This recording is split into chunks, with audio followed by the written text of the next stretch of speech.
მე ვარ ელენე კანდელაკი, მარტყოფის ახალგაზრდული ცენტრის მოხალისე. რამ გიბიძგა მოხალისეობისაკენ? როცა ვხედავდი ჩემი თანატოლები როგორ ერთვებოდნენ მოხალისეობრივ საქმიანობაში, მეც დიდი სურვილი მიჩნდებოდა, რომ მათთვის მიმებაძა და რაღაც ახალი თვისებები შემეძინა და მოხალისეობაშიც, ასე თქვა, ჩემი კვალი დამეტოვებინა.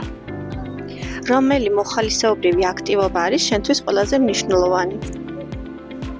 საერთოდ ჩემთვის, როდესაც მოხალისეობ, ძალიან გამაბედნიერებელი არის და მიხარი, როდესაც ჩემი წვლილი შემოაქვს, მაგრამ ყველაზე მეტად დასამახსოვრებელი რაც არის, ეს არის, როდესაც ვერთვებით დასუფთავების აქციაში, რადგან თითქოს ბუნებასაც ვეხმარები და თვითონ ჩვენ თავებს ვუკეთებთ სიკეთეს, რადგანაც ვასუფთავებ და იმ ვინძურ გარემოში აღარ გვიწევს, ასე თქვა, ცხოვრება.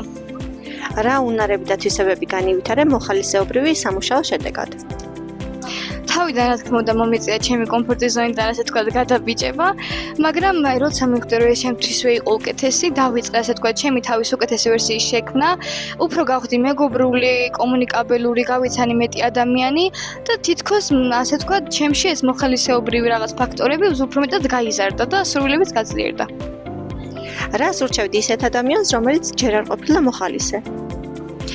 მათ ურჩევდი, რომ თუ ჯერ კიდე არ გადაუდგიათ ეს ნაბიჯი, რომ რაღაც მოხალისეობრივი საქმიანობა აკეთონ, ვეტყოდი, რომ პირველ რიგში საკუთარ თავში მოძებნონ ისწავლა, რომ გახდნენ მოხალისეები და თვითონაც ისიამოვნონ იმ საქმით, რასაც გააკეთებენ. დიდი მადლობა ელენე, წარმატებები.